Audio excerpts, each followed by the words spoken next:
నమస్తే పొలిటికల్ వ్యాస్కు స్వాగతం. మనతో పాటు కాంగ్రెస్ పార్టీకి సంబంధించినటువంటి సీనియర్ వైస్ ప్రెసిడెంట్ నిరంజన్ గారు ఉన్నారు. మరి ఇప్పుడు కాంగ్రెస్ అభ్యర్థుల ప్రకటన తర్వాత ఖర్గేకి ఒక లేఖ రాశారు. ఇప్పుడు అది పార్టీలో చిచ్చుపెట్టింది. సార్, ఎందుకు మీరు ఖర్గేకి లేఖ రాయాల్సినటువంటి అవసరం ఏమొచ్చింది? ఇక్కడ ఏదైతే ప్రజలు మరియు కాంగ్రెస్ పార్టీ కార్యకర్తలు కూడా వారి మనోభావాలను తెలపాల్సినటువంటి బాధ్యత నాకున్నది. నేను 52 సంవత్సరాలుగా కాంగ్రెస్లో పనిచేస్తున్నాను. 1969 ఎజిటేషన్ నుంచి తెలంగాణలో పాల్గొనడం జరిగింది. 78లో ఇందిరాగాంధీ గారు కాంగ్రెస్ పార్టీని ఏర్పాటు చేసి మొట్టమొదటి సమావేశం లాల్ బహదూర్ స్టేడియంలో ఫుట్బాల్ గ్రౌండ్లో జరిగినప్పుడు ఆ ఏర్పాట్లలో కూడా నేను ఉండటం జరిగింది. సో ఆ సమయంలో దేశంలో ఎక్కడ అనేది ప్రభుత్వం లేదు. దాని అప్పుడులో జలగం వెంగళరావు గారు ఆయన ముఖ్యమంత్రి, ఆయన కూడా కాంగ్రెస్కు ఇందిరా కాంగ్రెస్కు వ్యతిరేకంగానే ఉండే. సో అటువంటి పరిస్థితుల్లో ఇందిరాగాంధీ గారు అనేది రాష్ట్రమంతా పర్యటించి అప్పట్లో మనకు కార్యకర్తలు మనకు అభ్యర్థులు కూడా కరువైనటువంటి పరిస్థితుల్లో కూడా ఆమెలే బీదవారిని, అసలు డిపాజిట్కు కట్టడానికి డబ్బులు లేనటువంటి వారిని కూడా ఆమెలే క్యాండిడేట్స్గా పెట్టడం జరిగింది. అట్లా గెలిపించింది. డాక్టర్ చెన్నారెడ్డి గారు ముఖ్యమంత్రి కావటం జరిగింది. అదేవిధంగా కర్ణాటకలో మొత్తం దేశంలో 2 రాష్ట్రాల్లో ప్రభుత్వం అధికారంకి వచ్చేట్టు. అయితే ఈ కాంగ్రెస్ను, ఈ కాంగ్రెస్ కల్చర్ను, ఈ కాంగ్రెస్ సిద్ధాంతాలను కాపాడుకోవాల్సిన బాధ్యత నాబోటి వాళ్ళ మీద ఉంది. లేకుంటే చరిత్ర మమ్మల్ని క్షమించదు. కానీ గెలవాలంటే గెలుపు గుర్రాలు ఉండాలి, బలమైనటువంటి అభ్యర్థులు ఉండాలి కదా. అభ్యర్థుల కోసం అంటే ఉన్న పార్టీలో ఉన్న వాళ్ళలో గెలుపు గుర్రాలు ఉన్న వాళ్ళు ఎవరు కనబడతలేరా మీకు? ఇంతకుముందు అంటే అసెంబ్లీ ఎలక్షన్కు బిఫోర్ అనేది ఇక్కడ గవర్నమెంట్ లేకుండా, ఇప్పుడు గవర్నమెంట్ ఉంది కదా, ముఖ్యమంత్రులు ఉన్నారు, మంత్రులు ఉన్నారు కదా. మీరు చాతకాని వాళ్ళ, మీరు బయట పార్టీ వాళ్ళని తీసుకొచ్చి మీరు టికెట్ ఇస్తున్నారు ఇక్కడ. అంటే ఈ మాటలకోమ చెప్తాం, కార్యకర్తలను మేము గుండెల్లో పెట్టుకొనేసి చూసుకుంటాం. ఎక్కడ చూసుకుంటున్నావు? మీ గుండె ఎక్కడ ఉంది? కొంచెం మీ గుండెను బద్దలు కొట్టి చూపెట్టండి. ఇప్పుడు అవకాశం వచ్చింది, పార్లమెంట్ ఎన్నికలు ఉన్నాయి. అదే డాక్టర్ మర్రి చెన్నారెడ్డి గారు ముఖ్యమంత్రిగా ఉన్నప్పుడు 78 ఎలక్షన్స్ తర్వాత సిద్దిపేటలో అప్పుడు జి వెంకటస్వామి లోక్సభ మెంబర్, ఆయన రిజిగ్నేషన్ చేసేసి క్యాబినెట్లో చేరినందుకు అక్కడ వేకెన్సీ ఏర్పడితే మామూలు కార్యకర్త నంది ఎల్లయ్య గారికి టికెట్ ఇచ్చి అక్కడ గెలిపించడం జరిగింది. సిద్దిపేటలో ఆయన 3-4 సార్లు ఎమ్మెల్యేగా గెలవటం జరిగింది. తర్వాత రాజ్యసభ మెంబర్ కూడా జరిగింది. ఈ మధ్యలో కాలం చేయటం జరిగింది ఆయన. సో మీరు ప్రభుత్వంలో ఉన్నారు, మీకు చాతనేతలే మామూలు కార్యకర్తలే వాళ్ళకి టికెట్ ఇచ్చి గెలిపించండి. అంటే మీరు చాతకాని వల్ల, అంటే ఈ పార్టీని సత్తాలోకి తీసుకురావడానికి మీ చేతకానితనంతో వేరే పార్టీ వాళ్ళని తీసుకొచ్చి వాళ్ళకి టికెట్ ఇస్తామనుకుంటున్నారు. వీళ్ళ నోట్లో మన్ను కడతారా మీరు? అదేవిధంగా అనంతరాములు గారు, మల్లు రవి, మరి బట్టి విక్రమార్క బ్రదర్, అప్పుడు ఆయనకులే పార్లమెంట్ ఎలక్షన్స్కు ముందు ఆయన ఏదో వతందారుల సంఘం రెవెన్యూ డిపార్ట్మెంట్ సంబంధించి అందులో పనిచేస్తున్నాడు. ఒక దగ్గర ఆయనను చూసినటువంటి డాక్టర్ చెన్నారెడ్డి గారు పిలిచి టికెట్ ఇచ్చి గెలిపించడు నాగర్ కర్నూలు నుంచి. సో మీకు ఆ ఊహ ఎందుకు లేదు? ఆ వ్యూహం ఎందుకు లేదు? మీ చుట్టూ తిరుగుతోలే కార్యకర్తలా? అక్కడ ఫీల్డ్లో ఉండి పనిచేసే కార్యకర్తలను ఎందుకు గ్రాస్ప్ చేసి బయటికి తీసుకురాలేకపోతుండ్రు? చుట్టూ వందిమాలతో ఉండేసి మీరు వాళ్ళతోటే రాజ్యం నడిపిస్తారు. కాంగ్రెస్ను భవిష్యత్తులో సర్వనాశనం చేసేది మీరే. కానీ మీరు వ్యతిరేకిస్తున్నటువంటి వాళ్ళు సిడబ్ల్యూసి సమావేశంలో, అదేవిధంగా సెలక్షన్ కమిటీలో అధిష్టానము ప్రకటించినటువంటి వాళ్ళను మీరు వ్యతిరేకిస్తే మీరు అధిష్టాన నిర్ణయాన్ని, కాంగ్రెస్ నిర్ణయాన్ని వ్యతిరేకించినట్టు కాదా? మేము కాంగ్రెస్ అధ్యక్షులకు సూచన చేశాము. ఓకే, ఏం సూచన చేశాము? మీరు వీళ్ళని అనేది సెలెక్ట్ చేసిండ్రు, డిక్లేర్ చేసిండ్రు.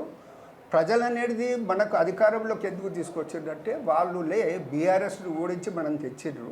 ఒక మార్పు కోరేసి వాళ్ళు తీసుకొచ్చారు.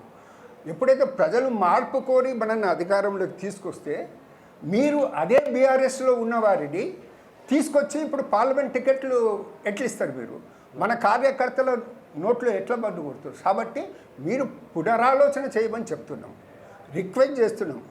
మల్లికార్జున్ ఖర్గే గారికి రిక్వెస్ట్ చేస్తున్నాము. అదేవిధంగా సేమ్ కాపీని సోనియా గాంధీ గారికి, ప్రియాంక గాంధీ గారికి, రాహుల్ గాంధీ గారికి కూడా పంపించడం జరిగింది. ఒకసారి ఈ రాష్ట్రంలో ఉన్నటువంటి నాయకత్వం ఆత్మవిమర్శలు చేసుకోవాల్సినటువంటి అవసరం ఉంది. మీరు రాసిన లేఖ క్రమశిక్షణ కిందికి రాదా? క్రమశిక్షణ ఉల్లంఘన కిందికి రాదా? నేను కోరిన ఓకే, మా అభిప్రాయాలన్నీ అధిష్టానం చెప్పుకోకుంటే ఎవరికి చెప్పుకుంటాం చెప్పండి? ఓకే, మేము పార్టీని అయితే ఏది బిట్రే చేయం కదా, ఓకే, ఆ సమస్యనే లేదు. ఇప్పుడు నాది 72 ఇయర్స్ ఏజ్, 52, 53 ఇయర్స్ కాంగ్రెస్ పార్టీలో పనిచేసినాం. ఇక వేరే నాకు అది కావాలి, ఇది కావాలి, ఆ హోదా కావాలి, చైర్మన్ కావాలి, ఇది కావాలని ఆశ కూడా లేదు. చేయగలిగితే పార్టీకి సేవ చేయటమే, కార్యకర్తలకు నష్టం కాకుండా చూడటం వరకు నా బాధ్యత అది. దానం నాగేందర్ మీద ఉన్నటువంటి వ్యక్తిగతమైనటువంటి వైరంతో నిరంజన్ గారు ఈ నిర్ణయం తీసుకున్నారా? వ్యక్తిగత వైరం నాకు దానం నాగేందర్కు లేనే లేదు. ఓకే, వ్యక్తిగతం వైరం ఉండే అవకాశం ఏముంది?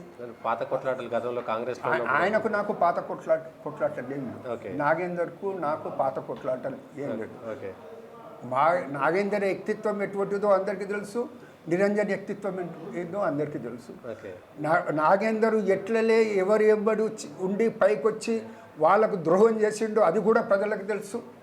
వాళ్ళ మృత్యుకు కూడా ఆయననే కారణమైన సంగతి కూడా యావత్ తెలంగాణ ప్రజలు, ఆంధ్రప్రదేశ్ ప్రజలు తెలుసుకుంటారు. అది అదే దానం నాగేందర్ లాస్ట్ టైం అనేది 2004లో ఆయన ఆసిఫ్ నగర్ అసెంబ్లీ టికెట్ అడిగితే సికింద్రాబాద్ పార్లమెంట్ టికెట్ ఇవ్వటం జరిగింది ఆయనకు. ఆయనలే కాదు నేను అక్కడి నుంచే చేస్తాననేసి రాత్రికి రాత్రి అనేది చంద్రబాబు నాయుడు కాలు పట్టుకొనేసి టికెట్ తెచ్చుకుంటాడు. ఆ పరిస్థితుల్లో సికింద్రాబాద్ నుంచి అనేది అర్జున్ కుమార్ యాదవ్కు టికెట్ రావటం, అట్లా అర్జున్ కుమార్ యాదవ్ 2 times గెలవటం అనేది జరిగింది. సో ఆ పరిస్థితి తర్వాత ఆయన గెలిచిన తర్వాత మళ్ళీ ఎందుకు బీఆర్ఎస్లో పోయిండు? కాంగ్రెస్ పార్టీ కదా నీకు రాజకీయ ఓనమాలు నేర్పింది. ఇప్పుడు కాంగ్రెస్ పార్టీ మీద మళ్ళీ ఎందుకు ప్రేమ వస్తుంది? దాని వెనుక ఉన్నది ఏమిటి? సో అవన్నీ వ్యక్తిగత విషయాలు, నేను అందులో పోదలుచుకోలేదు. ఇన్ ప్రిన్సిపల్ నాది ఒకటే ఏంటంటే, రాత్రికి రాత్రి పార్టీ బారిన వాళ్లకు కాంగ్రెస్ పార్టీ టికెట్ ఇవ్వటం అనేది అది సరైనది కాదు. అది ప్రజలు ఏ ఉద్దేశంతో కాంగ్రెస్ పార్టీని అధికారంలోకి తీసుకురావటం జరిగిందో దానికి విరుద్ధం. అదేవిధంగా కాంగ్రెస్ పార్టీ కార్యకర్తలకు మనోక్షోభానికి గురి చేయటం. రేపు వాళ్ళు ఏ మొక్కను పెట్టుకొని పోవాలి ప్రజల దగ్గరికి ఓట్లు అడగటానికి. తెలంగాణలో బలమైనటువంటి ఇటు బీజేపీ మోడీ తిరుగుతున్నాడు, అటు బీఆర్ఎస్ని ఎదుర్కోవాలి, ఎక్కువ సీట్లు కాంగ్రెస్ గెలుచుకోవాలంటే తప్పని పరిస్థితి కదా, త్యాగాలు చేయాలి కదా కార్యకర్తలు. త్యాగాల మన నాయకులు చేయరా? ఇప్పుడు మంత్రులుగా ఉన్నారు కదా, మీకు చేత కదా? మీరు త్యాగాలకి ఎవరైనా రెడీగా అవుతారా? మీరు ఇప్పుడు మీరు ఎందుకు కుటుంబ సభ్యులకే టికెట్లు కావాలని ఎందుకు కొట్లాడుకుంటున్నారు? మీరు ఎందుకు ఖమ్మం ఫైనల్ అయితే లేదు? సో మీరు నీతులు అనేది కార్యకర్తలకు చెప్తారు, కానీ మీరు ముందు నీతులు పాటించండి. మీకు కాంగ్రెస్ పార్టీ అధిష్టానం కానీ రాష్ట్ర శాఖ కానీ షోకాదిస్తే రేపు పొద్దున్న మీరు ఎందుకు మాట్లాడారు, ఎందుకు లేఖ రాశారని? లేఖ రాయటం అనేది తప్పు కాదు. ఓకే, మా మనసులో ఉన్న బాధ అనేది చెప్పడం తప్పు కాదు. ఓకే, పార్టీకి వ్యతిరేకంగా పనిచేస్తే అది తప్పు. నిరంజన్ జీవితంలో పార్టీకి వ్యతిరేకంగా పనిచేయాలి. ఫైనల్ ఒక మాట, మీరు వివేక్ కొడుకు ఇచ్చినందుకు కోపమా, లేకపోతే పట్నం మహేందర్ రెడ్డి భార్యకి ఇచ్చినందుకు కోపమా, దానం నాగేందర్కి ఇచ్చినందుకు కోపమా? ఎవరి మీద? వ్యక్తిగతంగా ఏం లేదు. ఎవరైతే నిన్న మొన్నటి వరకు బీఆర్ఎస్లో ఉండి ఇక్కడ బీఆర్ఎస్లో ఉండి వారికి టికెట్లు ఇవ్వటం అనేది సరికాదని చెప్పటం. వ్యక్తిగతంగా ఎవరి మీద నాకు మీ మాట అధిష్టానం పట్టించుకునే అవకాశం పట్టించుకుంటుందా లేదా వాళ్ళ ఇష్టం. ఓకే, చెప్పాల్సిన బాధ్యత కార్యకర్తగా నా బాధ్యత. రాష్ట్రంలో 52 సంవత్సరాలుగా నేను యూత్ కాంగ్రెస్ నుండి మెయిన్ కాంగ్రెస్లో ఇప్పుడు సీనియర్ వైస్ ప్రెసిడెంట్ ఉన్న రాష్ట్రం నలువైపుల నుంచి కూడా నాకు అనేది ఇది ఏం జరుగుతుంది అనేసి అడుగుతున్నారు. వాళ్ళ యొక్క మనోవ్యధ చెప్పాల్సినటువంటి అవసరం నాది. అధిష్టానం పట్టించుకుంటుందా లేదా అది వారి బాధ్యత. కాంగ్రెస్ పార్టీకి వ్యతిరేకంగా మేము పనిచేసేది లేదు, చెయ్యమేము. మేము ఇప్పుడు వచ్చి టికెట్లు తెచ్చుకున్నట్టు లాంటి వ్యక్తులు, అటువంటి వ్యక్తిత్వం గల వ్యక్తులం మేము కాదు. సికింద్రాబాద్ టికెట్ నిరంజన్ గారికి రాకపోవడం సికింద్రాబాద్ నేను అప్లై చేయలేదు. ఓకే, నేను అప్లై చేయలేదు. నేను ఎలక్షన్ పాలిటిక్స్లో ఉండనేసి లాంగ్ బ్యాక్ చెప్పిన. ఓకే, నా అదృష్టానికి 83లో టికెట్ వచ్చింది. శ్రీమతి ఇందిరాగాంధీ ప్రైమ్ మినిస్టర్గా అనేది నాకు క్యాంపెయిన్ కూడా చేయటం జరిగింది. సో అంతకంటే నేను మించి అనేది కోరుకునేది ఏం లేదు. మొన్న చైర్మన్షిప్స్లో కూడా నాకు వద్దు అని మాట చెప్పడం జరిగింది, స్పష్టంగా చెప్పడం జరిగింది. నేను ఓన్లీ ఆర్గనైజేషన్కు పనిచేస్తా, నన్ను ఉపయోగించుకుంటే otherwise I will keep fight. Okay, thank you Niranjan గారు. ఖచ్చితంగా రాష్ట్రంలో ఉన్నటువంటి పార్టీ నాయకులు చేత కాకపోతే తప్పుకోవాలి, కానీ కార్యకర్తలు మాత్రం త్యాగం చేయాలి. బయట నుంచి వచ్చినటువంటి నాయకులకు టికెట్లు ఇవ్వాలని ఇది ఎక్కడి నిర్ణయమైనటువంటి నిరంజన్ గారు ఆగ్రహం వ్యక్తం